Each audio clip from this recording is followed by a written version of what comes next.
Hello everyone, I hope आपकी preparation बहुत अच्छी चल रही होगी and simultaneous we are having the English medium वाला पेपर विद यू। अब हम लोग स्टार्ट करेंगे हिंदी मीडियम, बिकॉज हमने जो कल पेपर डाला था वो था इंग्लिश मीडियम में, तो हम उसको आज हिंदी में कंप्लीट करने वाले हैं। उसको कंप्लीट हम लोग ने ट्रांसलेट कर लिया है, तो ये पेपर आपके लिए ये रहा। स्टार्ट करते हैं क्लास 10 साइंस पेपर हिंदी में। सबसे पहले शॉर्ट क्वेश्चन से स्टार्ट करेंगे। एक्चुअली 1 मार्क्स के जो क्वेश्चंस हैं वो किसी भी चैप्टर से आ सकते हैं, तो आपको 1 मार्क्स के क्वेश्चंस के लिए सारे चैप्टर्स को प्रिपेयर आउट करना है। तो बात करते हैं 3 और 4 मार्क्स के जो क्वेश्चन है उसके लिए। तो सबसे पहला जो हमारा क्वेश्चन बनता है वो होता है डिजास्टर से। डिजास्टर का मतलब आपदा प्रबंधन होता है, जिसमें सुनामी से क्वेश्चन बन सकता है, ग्लोबल वार्मिंग से बन सकता है और टेक्टोनिक प्लेट से क्वेश्चन बन सकता है। आगे बढ़ते हैं, दूसरा वाला सेक्शन जो है वो है क्वेश्चन नंबर सेकेंड पार्ट, जिसमें इसमें बन सकता है पीएच स्केल से। पीएच स्केल आपको पता होगा, और साथ ही साथ एक क्वेश्चन बन सकता है एसिडिटी से। आपको याद होगा जब हम लोगों को एसिडिटी हो जाती है तो हम लोग उसके लिए कोई दवाई लेते हैं जिसको हम लोग बोलते हैं अम्ल या अम्लीयता, या फिर उसके लिए बोलते हैं क्षारीयता। तो अम्लीयता और क्षारीयता वाला जो क्वेश्चन है वो बन सकता है। आगे की तरफ बढ़ते हैं, क्वेश्चन नंबर नेक्स्ट जो बनेगा वो बनेगा फॉसिल फॉर्मेशन, जिसको बोलते हैं जीवाश्म बनना। तो जीवाश्म कैसे बनते हैं और जीवाश्म क्या होते हैं उसके ऊपर क्वेश्चन आ सकता है। जीवाश्म की आयु कैसे निकालते हैं वो क्वेश्चन हो सकता है, और उसका महत्व क्या है वो क्वेश्चन आपके लिए हो सकता है। आगे बढ़ते हैं नेक्स्ट क्वेश्चन की तरफ। नेक्स्ट क्वेश्चन बनेगा आपका वैज्ञानिकों के नाम, वैज्ञानिकों के आविष्कार कौन से हैं और उनके किस क्षेत्र से उनको लिया गया है और किस क्षेत्र में उनको जनक माना जाता है। उन सारे टॉपिक से क्वेश्चन बन सकते हैं, तो ये क्वेश्चन आप जरूर करके जाएं। ये 3 मार्क्स का क्वेश्चन आपके लिए श्योरिटी से बैठ जाएगा। आगे बढ़ते हैं, ट्रैफिक और यातायात से रिलेटेड क्वेश्चन आपका जरूर बनता है, और ये जो क्वेश्चन बनते हैं वो जनरली आपके जो मिरर वाले जो क्वेश्चन है, मिरर का मतलब जिसमें हम लोग यूज करते हैं लेंस वाला, और कौन कौन से दर्पण यूज करते हैं उसके बारे में क्वेश्चन हो सकता है। तो इस ट्रैफिक वाले जो टॉपिक है उसके अंदर आप लेंस के बारे में और उनके उपयोग के बारे में आप जरूर डिस्कस करें। आगे की तरफ बढ़ते हैं नेक्स्ट क्वेश्चन के लिए।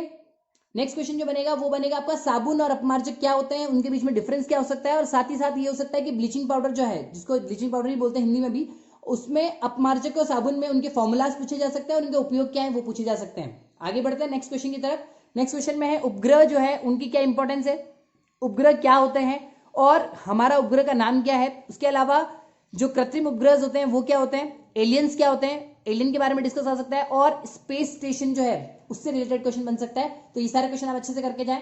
आगे बढ़ते हैं, प्रतिरोध और प्रतिरोध से रिलेटेड जो ओम लॉ बना हुआ है, तो ओम्स लॉ और प्रतिरोध आप अच्छे से पढ़ के जाएं, तो इनमें से क्वेश्चन बनने के चांसेस ज्यादा है। और प्रतिरोध में आपको पता होगा कि प्रतिरोध में एक सीरीज और पैरेलल का जो क्वेश्चन बनता है, इसका न्यूमेरिकल जो बनता है वो आप अच्छे से करके जाएं, तो उससे क्वेश्चन बनने के चांसेस रहते हैं। आगे बढ़ते हैं, आईयूपीएससी। तो आपको जो कार्बन वाला चैप्टर है उससे आईयूपीएससी नेम बनाना आ सकता है, और आईयूपीएससी नेमिंग जो है वो बहुत इंपॉर्टेंट टॉपिक है, तो ये आप अच्छे से करके जाएं, और इसमें आपको आईयूपीएससी के नेम पूछे जा सकते हैं। इसमें एल्कीन, एल्काइन और एल्केन वाले जो क्वेश्चन है वो पूछे जा सकते हैं। आगे बढ़ते हैं, डिजीज मतलब बीमारियां, कौन कौन सी बीमारियां होती है, ओपियम मतलब अफीम से, एल्कोहल से, तंबाकू से, गुटखा से, और इनके अंदर कौन कौन से एल्कलॉइड्स पाए जाते हैं, उन सब के नाम आपको लिखने के लिए आ सकते हैं। तो ये सब क्वेश्चन आप अच्छे से पढ़ें, और ये भी बताएं कि इनके हानिकारक जो प्रभाव होते हैं आपकी शरीर पे वो क्या हो सकते हैं। आगे बढ़ते हैं, आगे क्वेश्चन है वेस्ट मैनेजमेंट से, जिसको बोलते हैं अपशिष्ट प्रबंधन। तो अपशिष्ट प्रबंधन कैसे किया जाता है, क्यों किया जाता है, और इनका हमारी लाइफ में क्या इंपॉर्टेंस है वो लिखना है, उनका हमारी लाइफ में क्या महत्व है वो बनाना है। उसके बाद आता है झूम खेती क्या होती है, झूम खेती के क्या क्या साइड इफेक्ट्स हो सकते हैं, उसका मतलब क्या क्या बुरे प्रभाव हो सकते हैं वो लिखना है। आगे बढ़ते हैं नेक्स्ट क्वेश्चन की तरफ। नेक्स्ट क्वेश्चन है केमिकल रिएक्शन मतलब रासायनिक अभिक्रिया क्या होती है, उसमें अलग अलग अभिक्रियाएं जो है उनका नाम दिया गया है, जैसे संकलन क्या होता है, विस्थापन क्या होता है, डिसोसिएशन क्या होता है, रेडॉक्स रिएक्शंस क्या होती है, तो इन सब के ऊपर क्वेश्चन आ सकता है। उसके बाद बढ़ते हैं मेंडल्स एक्सपेरिमेंट के ऊपर। तो मेंडल का क्वेश्चन आपको ऑलरेडी पता है, मटर के पेड़ के ऊपर उन्होंने एक्सपेरिमेंट किए थे, तो मेंडल एक्सपेरिमेंट आपको आ सकता है। तो मेंडल के एक्सपेरिमेंट आप अच्छे से पढ़ के जाएं, जिसमें आपको 2 या 3 अलग अलग एक्सपेरिमेंट बताए थे, वो तीनों एक्सपेरिमेंट आपको पढ़ने। आगे आता है विद्युत जनित्र, जिसमें एसी और डीसी दोनों क्वेश्चन बन सकते हैं। तो आप ट्राई करें कि दोनों में से एक क्वेश्चन जो है बहुत अच्छे से पढ़ के जाएं, क्योंकि इसमें से एक क्वेश्चन आने के चांसेस और 4 नंबर में आने के चांसेस बहुत ज्यादा रहते हैं। आगे बढ़ते हैं, बॉटेनिकल नेम्स मतलब वनस्पति नाम या वैज्ञानिक नाम जो है वो पूछे जा सकते हैं। तो अलग अलग पेड़ पौधे हैं, और पेड़ पौधे के अलावा कुछ ऐसे स्पेशल टाइप के पौधे आपको दे रखे हैं जिनके नाम आपको दिए गए हैं बॉटेनिकल नेम्स के अंदर, तो आपको ये अच्छे से प्रिपेयर कर लेना है। आगे आता है न्यूमेरिकल क्वेश्चन में। तो न्यूमेरिकल क्वेश्चन में आपके क्वेश्चन बन सकते हैं कार्य पे, शक्ति पावर पे, स्प्रिंग नियतांक में, उसके बाद बन सकता है गतिज ऊर्जा पे, स्थितिज ऊर्जा पे और उष्मा पे। तो ये सब क्वेश्चन बन सकते हैं, तो ये क्वेश्चन आप अच्छे से पढ़ के जाएं। उसके बाद बढ़ते हैं बायोडाइवर्सिटी, जिसको हम लोग बोलते हैं जैव विविधता, और उसका संरक्षण आ सकता है, उसका महत्व आ सकता है, उसके ऊपर संकट आ सकते हैं, और एक हमने पढ़ा था आनुवंशिक जैव विविधता पढ़ी थी, तो वो भी एक बहुत इंपॉर्टेंट टॉपिक है, उस पर भी क्वेश्चन आ सकता है। आगे बढ़ते हैं। नेक्स्ट जो है हमारा वो है लॉन्ग क्वेश्चन बायोलॉजी से। तो बायोलॉजी से जो लॉन्ग क्वेश्चन बनता है उसमें सबसे मेजर आने के जो चांसेस है, पिछले कई सालों से जो नहीं आया उसमें है पाचन तंत्र। तो पाचन तंत्र को आप अच्छे से पढ़ के जाए, उसमें से क्वेश्चन इस बार 101% श्योर जरूर बनेगा।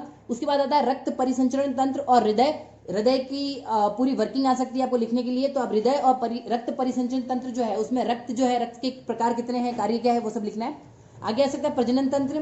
तो प्रजनन तंत्र में आपको दोनों तरह के प्रजनन तंत्र पढ़ के जाने हैं। उसके बाद तंत्रिका तंत्र आता है जिसमें मस्तिष्क पूरी तरह से पूछा जा सकता है या फिर तंत्रिका तंत्र पूछा जा सकता है। इसके डायग्राम्स, ये जितने भी क्वेश्चन मैं आपको बता रहा हूं उसमें डायग्राम्स की प्रिपरेशन आप करके जरूर जाए, क्योंकि इनके डायग्राम्स बहुत इंपॉर्टेंट होते हैं। और जो भी आप क्वेश्चन करें आप डायग्राम्स के थ्रू उसको एक्सप्लेन करने की कोशिश करें, तो ज्यादा आसानी से आप एक्सप्लेन कर पाएंगे और पूरे नंबर मिलने के चांसेस रहते हैं। उसके बाद है श्वसन तंत्र। श्वसन तंत्र के बाद है उत्सर्जन तंत्र, जिसमें यह बताना है कि मूत्र निर्माण जो होता है वो कैसे होता है, और उत्सर्जन तंत्र जो है उसके बारे में आपको डिटेल बतानी है। उसके बाद नेक्स्ट क्वेश्चन बनता है न्यूरॉन की संरचना क्या है और उसका डायग्राम बनाना है। और लास्ट में क्वेश्चन बनता है एंजाइम्स। तो ये सारे क्वेश्चन जो है बायोलॉजी के लॉन्ग क्वेश्चन बनने में है, जिसमें सबसे इंपॉर्टेंट जो है वो डाइजेस्टिव सिस्टम, पाचन तंत्र है, और रक्त परिसंचरण तंत्र और प्रजनन और तंत्रिका तंत्र जो है वो क्वेश्चन बनने के चांसेस ज्यादा रहेंगे। आगे बढ़ते हैं फिजिक्स की तरफ। जो भौतिकी उससे क्वेश्चन बन सकते हैं। सबसे पहले तो किरण चित्र जो है, रे डायग्राम्स बोलते हैं इसको हम लोग। किरण चित्र जो है लेंस के और मिरर दोनों के आ सकते हैं, तो वो आप अच्छे से प्रिपेयर करके जाएं। उसके बाद वर्किंग ऑफ आई, आंख के जो कार्य हैं और आंख की जो प्रक्रिया है वो सब पूरी अच्छे से पढ़ के जाएं। उसके आने के चांसेस, उसका डायग्राम आने के चांसेस बहुत ज्यादा है। दृष्टि दोष आ सकता है। दृष्टि दोष में 3-4 तरह के दोष आपको पता होगा, दूरदृष्टि दोष है, निकट दृष्टि दोष है, तो वो सारे पढ़ के जाएं। उसके बाद है मैग्निफिकेशन, जिसको बोलते हैं आवर्धनता। तो आवर्धनता भी एक अच्छा क्वेश्चन बन सकता है, तो ये जरूर पढ़ के जाएं। पावर ऑफ अकोमोडेशन, जिसका हिंदी में बोलते हैं हम लोग नेत्र की समंजन क्षमता, तो ये इस पे भी क्वेश्चन बन सकता है। उसके बाद टोटल इंटरनल रिफ्लेक्शन पे क्वेश्चन बनता है। पूर्ण आंतरिक परावर्तन, ये बहुत इंपॉर्टेंट है, इस टॉपिक के आने के चांसेस इस बार 99% है, तो ये जरूर करके जाएं। उसके बाद आता है वर्ण विक्षेपण, डिस्पर्शन ऑफ लाइट, ये बहुत इंपॉर्टेंट क्वेश्चन बन सकता है, तो ये जरूर पढ़ के जाएं। आगे आता है long question from chemistry. Chemistry मतलब रासायनिक विज्ञान जो है उसमें से क्वेश्चन बन सकता है, तो इसमें सबसे इंपॉर्टेंट है रदरफोर्ड और उसका मॉडल। उसके बाद बढ़ता है आवर्ती सारणी के ऊपर। आवर्त सारणी के ऊपर क्वेश्चन हमेशा पूछा गया है, या तो उसका नियम पूछा जा सकता है या फिर उसके क्वेश्चन पूछे जा सकते हैं। एक्चुअली जब भी लॉन्ग क्वेश्चन बनता है तो 3-4 क्वेश्चन का कॉम्बिनेशन होता है जिसमें से क्वेश्चन पूछा जा सकता है। तो इसमें परमाणु आकार के ऊपर, परमाणु आकार के बाद धात्विक गुण के ऊपर, धात्विक गुण के बाद परमाणु त्रिज्या के ऊपर क्वेश्चन पूछे जा सकते हैं, तो वो आपको अच्छे से प्रिपेयर करना है। उसके बाद बोहर का मॉडल पढ़ के जाना है। आयनन ऊर्जा पढ़ के जाना है, आयनन ऊर्जा से क्वेश्चन बना हुआ इस बार भी बनने के चांसेस ज्यादा है। और एक थॉमसन मॉडल जो है वो पढ़ के जाना है। तो ये सब रहे आपके कुछ इंपॉर्टेंट क्वेश्चन जो हम लोगों ने साइंस के कुछ इंपॉर्टेंट क्वेश्चन क्लास 10 से जो हिंदी में आपके सामने आज बताए हैं, तो इन सब क्वेश्चन को आप अच्छे से प्रिपेयर करके जाएं। और इस पेपर के पढ़ने के बाद आप अपने आप में एक श्योरिटी लेकर बैठ जाएंगे कि आप इसमें से आराम से 80 नंबर निकाल सकते हैं आपके पेपर के अंदर। तो ये था आज का हमारा हिंदी में साइंस का paper. All the best for examination. And एक छोटी सी रिक्वेस्ट आप सब लोगों से, कोरोना वायरस बहुत ज्यादा फैल रहा है, तो आप ध्यान रखें अपना, साथ ही साथ आप अपने हाथों को बार बार धोएं और सैनिटाइजर का यूज करें। साथ ही साथ छींकते और खांसते वक्त रुमाल और टिश्यू पेपर का प्रयोग जरूर करें और अपने सेहत का ध्यान रखें। All the best for your paper. Bye.